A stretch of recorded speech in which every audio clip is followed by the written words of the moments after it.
Hello students, how are you all. I hope कि आप सभी बहुत अच्छे होंगे और आप सभी ने जो पिछला चैप्टर है वो अच्छे से कंप्लीट कर लिया होगा। So now let's move into the chapter number 9 and the chapter name is queen of the sky.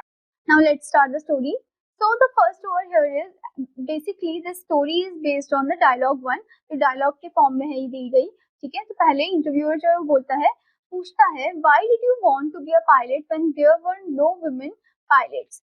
तुम पायलट क्यों बनना चाहती थी? ठीक है, जब यहाँ अभी मतलब पूरे कंट्री में कोई भी ऐसी विमेन पायलट नहीं है, ठीक है, तो तब भी तुम पायलट क्यों बनना चाहती थी? अब यहाँ पर दोबा जो है वो बोलती है, in my time girls were just becoming teachers and doctors. अब मेरी समय में ज्यादातर लड़कियां जो है वो या तो टीचर या फिर डॉक्टर बन रही थी। I thought I should be completely different, तो मैंने सोचा मुझे थोड़ा डिफरेंट होना चाहिए। And I had read a poem as a child about walking in the skies. तो यहाँ पर बोलती है कि मैंने बचपन में पोम पढ़ी थी about walking in the skies and that had fired my imagination about flying. और इससे मेरी जो इमेजिनेशन है अबाउट दैट फ्लाइंग, इससे और भी ज्यादा मेरे जो एम है, मेरा जो सपना है, उस पर और भी ज्यादा एक फायर मिला, यानी कि पैशनेट हुई मैं उसको लेकर। Okay, my father was a liberal, बहुत ज्यादा फ्रीडम फ्री माइंड के थे, educated man and always supported me. और बहुत ज्यादा पढ़े लिखे थे और मुझे हमेशा सपोर्ट करते थे। ही एनकरेज मी बाय सेइंग, वो हमेशा मुझे एनकरेज करते by saying, the women in my family have taught me that girls can do better than men in whatever they undertake।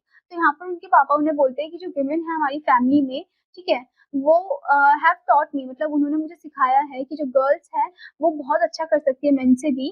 और जो मतलब कोई भी चीज, किसी भी चीज को लेकर वो मेन से और भी ज्यादा अच्छी चीज कर सकती है। ठीक है, तो यहाँ पर उनके पापा उनको बताते हैं। ओके, नाउ इंटरव्यूअर जो है सेकंड क्वेश्चन पूछता है, when did you start flying, आपने कब स्टार्ट किया फ्लाइंग करना? दरबा जो है वो बोलती है, आई फर्स्ट स्टार्टेड फ्लाइंग इन 1951। तो उन्होंने कौन से ईयर में स्टार्ट किया था? 1951 में स्टार्ट किया था। आई became a pilot with great difficulty, मैंने बहुत कठिनाइयां फेस करी और उसके बाद जाकर मैं पायलट बनी हूँ। No one was willing to hire me because I was a women. और कोई भी मुझे हायर नहीं कर रहा था, कोई भी मुझे जॉब नहीं दे रहा था क्योंकि मैं वुमेन थी सिर्फ। They were scared to be piloted by a women, क्योंकि सब डरे हुए थे कि एक वुमेन जो है वो संभालेगी एयरप्लेन को। Okay, whenever I went for flying test in Kolkata, they kept issuing medical certificates saying my eyesight was not okay। ठीक है, तो जब भी मुझे भेजा गया था फॉर द फ्लाइंग टेस्ट के लिए, ठीक है, कोलकाता में, तो हमेशा मेरे मेडिकल जो सर्टिफिकेट होता है उसमें कुछ ना कुछ इशू आ जाता था, जैसे कि कभी आईसाइट को लेकर आ गया कि आईसाइट अच्छी नहीं है। ठीक है, finally my instructor suggested that I try my luck in Delhi. तो इंस्ट्रक्टर ने फिर फाइनली बोला कि तुम अपना लक जो है दिल्ली में ट्राई करो। I went there, got a licence and started flying in 1953। मैं वहां पर गई, मुझे लाइसेंस मिला और मैंने फिर उड़ाया प्लेन को 1953 ईयर से। ठीक है, I approached Air Marshal Mukherjee and pestered him with endless requests that I be allowed to enter the Air Force till he wrote to the director of Air Survey to hire me as a survey pilot। Okay, तो उसके बाद उन्होंने approach किया किसको? Air marshal Mukherjee को, और उनको request किया कि वो अलाउ करे कि वो उन्हें एंट्री दे दे कहाँ पर? एयर फोर्स में। Okay, to provide the entry air force. Okay, till he wrote to the director, मतलब जब वो डायरेक्टर को लिख रहे होते of the air survey to hire me as a survey pilot. ठीक है, मतलब उन्हें वो हायर कर दे सर्वे पायलट के फॉर्म में। I was paid only ₹3,000 while male pilots earn ₹22,000। मुझे सिर्फ ₹3,000 मिलते थे, जबकि मेल पायलट को 22,000 मिलते थे। I was asked to carry out flight for aerial mapping, और मुझे फ्लाइट को ले जाने के लिए दिया जाता था, वो भी सिर्फ एरियल मैपिंग के लिए। I had to fly at a height of 15,000 feet without oxygen and pressurization। Okay, तो मुझे मतलब उड़ाने के लिए बोला गया कौन से हाइट में? 15,000 फीट हाइट में, बिना ऑक्सीजन के, और प्रेशराइजेशन था मेरे ऊपर। इट वॉज क्वाइट रिस्की, बहुत ज्यादा रिस्की था मेरे लिए। Okay, it was also very tedious as the photographer made me fly over and over the same area again and again until he got the coordinates right। Okay, और मेरे लिए बहुत ज्यादा डिफिकल्ट भी था, टीडियस भी था ये काम, क्योंकि जो फोटोग्राफर था वो बोल रहा था कि इस जगह से फिर से लेकर जाओ, फिर से लेकर जाओ, क्योंकि उनको अच्छी एकदम सही फोटो क्लिक करनी थी फॉर दैट कोऑर्डिनेट राइट के लिए। Okay, it was very complicated work, बहुत ही कॉम्प्लिकेटेड वर्क था मेरा। ओके, अब यहाँ पर इंटरव्यूअर जो नेक्स्ट क्वेश्चन पूछता है, was flying rewarding in those days? उस समय फ्लाइंग जो थी वो रिवॉर्डिंग थी या नहीं थी? ठीक है, तो दरबा जो बोलती है, my salary was only ₹356 when I first join as a pilot. जब मैंने शुरुआत में ज्वाइन किया था एज अ पायलट, तो मेरी सैलरी बस ₹356 थी। The first plane I ever flew was a tiger moth. Okay, और जो पहला प्लेन जो मैंने फ्लू किया था, ठीक है, वो था tiger moth. It was very small with the wings on the top and the bottom, और बहुत ही छोटा सा था वो, ठीक है, विंग्स थे उसके टॉप में और बॉटम में। It was made of cloth and open on top, वो कपड़े का बना था और खुला था टॉप से ऊपर से। My helmet and belt were the only safety, मेरा हेलमेट और बेल्ट ही थे सिर्फ एक सेफ्टी के फॉर्म में। I kept trying for a commercial airline job, but they never being bothered to reply to my application. मैंने ट्राई भी किया कमर्शियल एयरलाइन जॉब में, पर उन्होंने कभी ऐसे बॉदर भी नहीं किया कि वो रिप्लाई करे मेरे एप्लीकेशन के लिए, ठीक है। When I sent an application without prefixing miss in front of my name, जब मैंने एक एप्लीकेशन सेंड किया था बिना प्रीफिक्स किए नाम लाइक मिस को, ठीक है, in front of my name, they called me for the interview, but when they saw that I was a girl, they immediately rejected me. उन्होंने मुझे इंटरव्यू के लिए बुलाया, पर जैसे उन्होंने देखा कि अच्छा ये तो लड़की है, तो उन्होंने मुझे रिजेक्ट कर दिया। तो यानी कि उन्होंने अपने नाम के आगे मिस नहीं लगाया था, MISS मिस नहीं लगाया था, ठीक है। तो मिस का मतलब क्या होता है, जिनकी शादी नहीं हुई होती है, तो वो नहीं लगाया था। तो इसकी वजह से उन्होंने सोचा कि शायद इनकी शादी हो गई होगी तो बुला लेते हैं, पर जब उनको पता चलता है कि अच्छा इनकी शादी नहीं हुई है, लड़की है करके, तो उनको रिजेक्ट कर देते हैं। ओके, अब इंटरव्यू का नेक्स्ट क्वेश्चन होता है, when did you begin flying as a commercial pilot. अब तुमने शुरू कब किया था फ्लाइंग को एज अ कमर्शियल पायलट के फॉर्म में। तो दरबा जो है वो यहाँ पर बोलती है 1957 I join airways India as a commercial pilot. तो 1957 में मैंने एयरवेज ज्वाइन किया था India as a commercial pilot के फॉर्म में। I flew flight and passengers from Ambari to Kolkata and back. मैं फ्लाइट को भी लेके गई, चीजों को लेके गई, थिंग्स वगैरह जो होते हैं, और पैसेंजर्स को भी लेके गई हूँ from Ambari to Kolkata and Kolkata to Ambari, ठीक है। Indian airlines refuse to accept me initially, Indian airline ने मुझे बिल्कुल मना कर दिया था। They prefer to hire man with 100 hours flying experience even though I had already logged 6000 hours.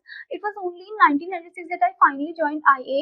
Okay, तो इंडियन एयरलाइंस ने बोला कि हम मैन को ही करेंगे, मैन को ही लेंगे, ठीक है, जिनको 100 आवर्स ऑफ फ्लाइंग एक्सपीरियंस हो, और जबकि मुझे तो एकदम 6000 आवर का एक्सपीरियंस भी है। ओके, इट वाज ओनली 1996 में ही उनको फिर फाइनली ज्वाइन वो कहाँ करती है, IA में ज्वाइन करती है, यानी कि इंडियन एयरलाइंस में ज्वाइन करती है, ठीक है। Now the interviewer next question is was it difficult being the only women pilot. क्या ये बहुत ज्यादा डिफिकल्ट था आपके लिए कि आप इकलौती वुमेन पायलट थी। दरबा यहाँ पर बोलती है the male pilot accepted me almost immediately. जो मेल पायलट थे बाकी के, वो मुझे एकदम अच्छे से एक्सेप्ट कर लेते थे। In the air I was just another pilot, हवा में मैं सिर्फ एक दूसरी पायलट थी। एंड दे जज मी ऑन माई परफॉर्मेंस, और वो मेरी परफॉर्मेंस को लेकर जज करते थे, मेरे जेंडर को लेकर नहीं। I never saw myself as an extraordinary phenomenon, और मैंने कभी भी अपने आप को एक्स्ट्रा ऑर्डिनरी फेनोमिनन के फॉर्म में नहीं सोचा। I just wanted to do the job as best as I could. मैं अपने जॉब को बस उतना अच्छे से करना चाहती हूँ जितना मैं अच्छे से कर सकती हूँ। As it was my bread and butter, क्योंकि वही मेरे लिए मेरा एक ब्रेड एंड बटर था, ठीक है। I never felt one up on my colleagues, मैंने कभी भी ऐसे फील नहीं किया या फील नहीं कराया कि मैं बहुत बड़ी हूँ उनसे, ठीक है, मैं बहुत एक्सपीरियंस हूँ या मैं बहुत अच्छे से उड़ाती हूँ plane. Okay, Indian Airlines also treated me fairly once I join them. तो इंडियन एयरलाइंस जो है उन्होंने भी मुझे फेयरली ट्रीट किया जब मैंने वहाँ पर ज्वाइन किया था। Initially it was some passengers who were afraid to fly with me. हम शुरुआत में कुछ ऐसे पैसेंजर्स है जो मेरे से डर रहे थे कि अच्छा ये लेडी चला रही है करके, ऐसे डर रहे थे मेरे से। Many VIPs used to mistake me for an air hostess, और कुछ VIP तो मुझे मिस्टेकिंगली ऐसे सोच रहे थे कि अरे ये तो एयर हॉस्टेस है, ठीक है। I used to enjoy the shock on their faces when they learn the truth, और मुझे उनको शॉक करना, उनके जो फेसेस में जो शॉक है वो देखना मुझे अच्छा लगता है, ठीक है। और जब उन्हें सच्चाई पता चलती है तब तो और भी ज्यादा। ओके, जब उन्हें पता चलता है कि नहीं ये एयर हॉस्टेस नहीं, ये पायलट है करके, तो उनके चेहरे में शॉक जो है मुझे अच्छा लगता है वो देखना। Okay, now the next thing is interview यहाँ पर क्वेश्चन पूछता है what route were you flying and what were the planes you flew. तुमने कौन कौन से रूट्स जो है वो यूज किया है फ्लाइंग के लिए, और कौन कौन से प्लेन तुमने उड़ाए हैं, ठीक है। तो दरबा यहाँ पर बोलती है flew on all the eastern route, मैंने सभी जो ईस्टर्न रूट है वहां पर मैंने फ्लू किया है, as well as to Chandigarh भी फ्लू किया है, Kashmir, Leh, Chennai, Colombo, Male, Andaman and of course to Bangladesh. इन जगहों मैंने फ्लू किया है। आई फ्लू अ फॉकर फ्रेंडशिप, कौन कौन से प्लेन को उन्होंने फ्लू किया है, फॉकर फ्रेंडशिप हो गया, Chipmunk, Dakota and Avian, as well as Boeing and an Airbus 300। I am mentioned in the Guinness Book of World Record as the first woman pilot to fly an A300। तो यहाँ पर उन्होंने ये भी बताया कि उनका नाम जो है Guinness book of world record में भी मेंशन किया गया है, क्योंकि वो पहली इकलौती वुमेन पायलट थी जिन्होंने क्या उड़ाया था, A300 को उड़ाया था, ठीक है। अब यहाँ पर इंटरव्यू का दूसरा क्वेश्चन, नेक्स्ट क्वेश्चन होता है when did you earn your commander's badge. तुम्हें कब कमांडर बैज मिला, ठीक है, ये पूछा गया। तो दरबा जो है बोलती है for getting any command I had to go through so many test that I almost give up in despair. तो उस कमांड उस बैच के लिए मुझे बहुत सारे टेस्ट से गुजरना पड़ा, ठीक है। It was only 1977 that I became a commander, तो 1977 में ही मैं कमांडर बनी थी।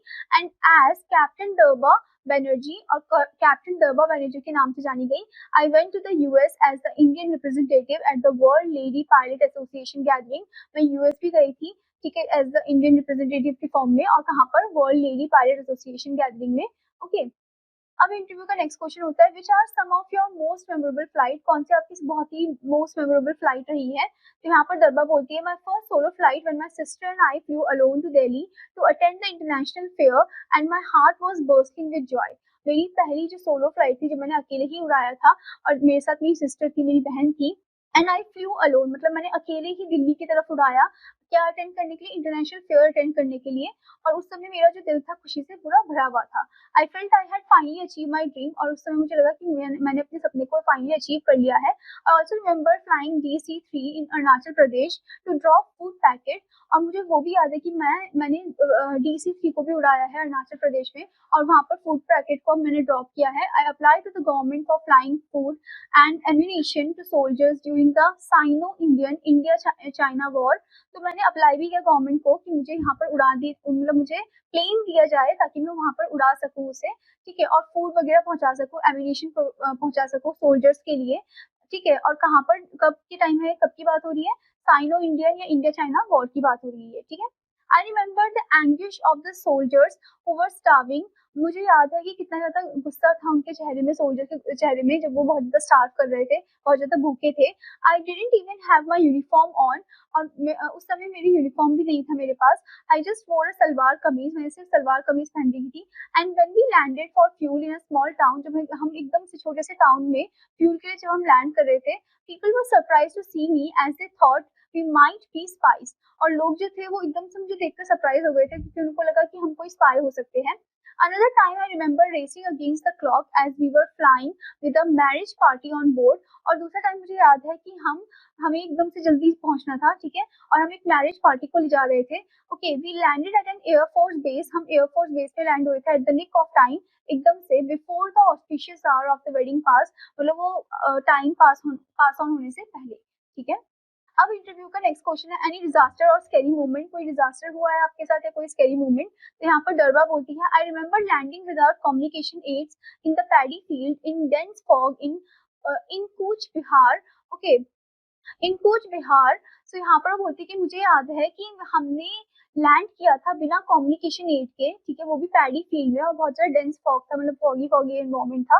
Okay, the villagers thought we had landed from heaven, और गांव वालों को लगा कि हम हेवन से उतरे हैं। Okay, one of my most terrifying memory was when I was caught in a storm. बहुत ही टेरिफाइंग मेमोरी मेरे लिए तब थी जब मैं एकदम तूफान में ऐसे कॉट अप हो गए थे हम। We were flying over the Ganga, हम गंगा के ऊपर से जा रहे थे, and the weather was fierce, और वेदर भी काफी खतरनाक था। From 16,000 feet the storm threw us down to 12,000 feet. 16,000 feet से स्टॉर्म ने, तूफान ने हमें 12,000 फीट में ऐसे कर दिया था, फेंक दिया था, एंड उसके बाद 4,000 फीट में। I thought we would hit the ground, मुझे ऐसा लगा कि हम ग्राउंड को अब हिट करने वाले हैं। All the engine gauges had started freezing, धीरे धीरे करके इंजन गॉजेस जो है वो फ्रीज होने लग गए थे by then, and the engines were croaking as if they would fail. Engines croak होते ऐसा लगता है वो फेल होने वाले हैं। We just kept our courage, हमने तब भी अपने करेज को रखा संभाल कर, हम पैनिक नहीं हुए, and used all the strength in us to climb up again, और पूरी ताकत लगाई ताकि हम फिर से उसे क्लाइंब कर सके। ओके, गॉड सेव्ड अस, भगवान ने हमारी जान बचाई है उस समय। When we return to Kolkata, जब हम कोलकाता पहुंचे, the engineers told us that the wings on both sides had only one joint left after this drama and may have fallen off any time. और जैसे ही हम लैंड हुए, एकदम अच्छे से लैंड हो गए थे जब हम, तो उसके बाद जो इंजीनियर्स थे वो बोल रहे थे कि जो विंग्स थे दोनों साइड के, ठीक है, हैड ओनली वन जॉइंट, उसमें सिर्फ एक ही जॉइंट बचा था, अगर वो भी चले जाता तो एक पूरा का पूरा प्लेन जो नीचे गिर जाता और क्रैश हो जाता, ठीक है, जो नहीं हुआ। ओके, नाउ इंटरव्यू यहाँ पर बोलता है, एनी रिग्रेट्स, कोई रिग्रेट है तुम्हारी लाइफ में ऐसे कुछ। तो दरबा यहाँ पर बोलती है, I never married as I thought my career would not allow me to devote sufficient time to family life. अब यहाँ पर बोलती है कि मैंने कभी शादी नहीं की, क्योंकि मुझे लगा कि जो मेरा करियर है वो मुझे अलाउ नहीं करेगा, ठीक है, तो डिवोट द सफिशिएंट टाइम, की मतलब मैं अपना जो टाइम है वो अपनी फैमिली को दे सकूं। Okay, I never took a day leave in my life, मैंने कभी भी छुट्टी नहीं ली होगी अपनी जिंदगी में, not even for sickness, sickness में भी नहीं। Okay, but overall it has been great, पर मेरे लिए काफी ज्यादा ग्रेट रहा है ये सब। ओके, अब इंटरव्यू यहाँ पर क्वेश्चन करता है what advice would you give to the aspiring women pilot. अब क्या एडवाइस देना चाहोगे एस्पायरिंग जो आने वाली वुमेन पायलट है उनके लिए। ओके, तो दरबा यहाँ पर बोलती है कि many girls think that a pilot life is glamorous but they have to be willing to sacrifice a lot। बहुत सारी लड़कियां ऐसे सोचती है कि जो पायलट की लाइफ होती है बहुत ज्यादा ग्लैमरस होती है, बहुत ज्यादा रिच होती है, ठीक है, बट उसको उसके लिए उनको बहुत ज्यादा सेक्रीफाइस करने होते हैं, उनको ये नहीं पता है। Okay, it is a hard life with no fix star, बहुत ही ज्यादा मुश्किल लाइफ होती है और उसमें कोई फिक्स स्टार नहीं होते हैं। You have to be ready to fly any time, क्योंकि किसी भी समय आपको तैयार रहना होता है एकदम से उड़ान भरने के लिए। Okay, night or day, I would advise women to join the air traffic control on the meteorological department if they cannot become pilots straight away and not to give up hope। ठीक है, तो बोलते हैं कि चाहे दिन हो या रात हो, कभी भी उनको कभी भी बोल दिया जाता है उड़ान भरने के लिए। ठीक है, तो मैं एडवाइस करना चाहूंगी वुमेन को कि वो पहले ज्वाइन करे air traffic control on the meteorological department को। ठीक है, अगर वो पायलट नहीं बनी तो अपना होप जो है उनको लूज नहीं करना चाहिए, उनको ये वाला जो डिपार्टमेंट है उसको ज्वाइन कर लेना चाहिए। ओके, नाउ इंटरव्यू का नेक्स्ट क्वेश्चन, लास्ट क्वेश्चन होता है do you miss flying now, क्या अब आप मिस करती हो फ्लाइंग को। तो दरबा बोलती है stop flying in 1989 when I retired from आईए। मैंने उड़ान जो है वो बंद कर दिया था कौन से ईयर से, 1989 में। ठीक है, मैं उस टाइम से रिटायर हो गई थी, उस इतने ईयर से मैं रिटायर हो गई थी from the Indian Airlines. By then I had log 19,500 flight hours, और उससे पहले मैंने कितने फ्लाइट आवर्स को कवर कर लिया था, 19,500। Okay, I had no means to fly privately after I retired. तो रिटायरमेंट होने के बाद मेरा कोई ऐसा मतलब नहीं था कि मैं प्राइवेटली भी फ्लाई करूँ अपने कोई जेट प्लेन को, ठीक है, प्राइवेट जेट प्लेन को, but I still fly as a passenger. पर हाँ, अभी मैं पैसेंजर की फॉर्म में फ्लाई करती हूँ। I love travelling and I get two free passes every year to travel anywhere in the world. और मुझे ट्रैवल करना बहुत ज्यादा पसंद है और मुझे हर साल 2 फ्री पासेस मिलते हैं, ठीक है, ताकि मैं ट्रैवल कर सकूँ, कोई भी दुनिया में कहीं भी जा सकूँ मैं। Okay, so this is interviewed by the interviewer. ठीक है, तो आपने देखा कैसे इंटरव्यू ने क्वेश्चन पूछे हैं दरबा से और दरबा ने कैसे उनको आंसर किया है। ओके, और यहाँ पर आपने ये देखा about the real life story of दरबा। ओके, तो स्टूडेंट आपको इससे क्या सीखने को मिला, आपको इससे ये सीखने को मिला है कि आपको अपना होप को कभी भी लूज नहीं करना चाहिए और अपने ड्रीम के प्रति आपको एकदम स्ट्रॉन्ग रहना चाहिए, क्यूरियस भी रहना चाहिए, ठीक है, और जो आपको बनना है उसी पे आपको एम करना चाहिए। Okay student, now here some words are given. Word area. First one is liberal, not very closed in outlook but willing to. Next is pestered, keep asking. Next is aerial, attacked by people in an airplane. Next is pride, goods carried. Next one is lodged, recorded officially. Next is pestered, keep asking. Next is aerial, attacked by people in airplanes. Next is despair, lose hope. Next is ammunition, explosive bomb bullets. Next is anguish, great pain. Next is gauges, instrument used for measurement. Now student, you have to read this chapter again और इसकी जो exercises है वो भी अच्छे से complete करनी है. Now I will meet you in another class. Student, take care. Bye bye.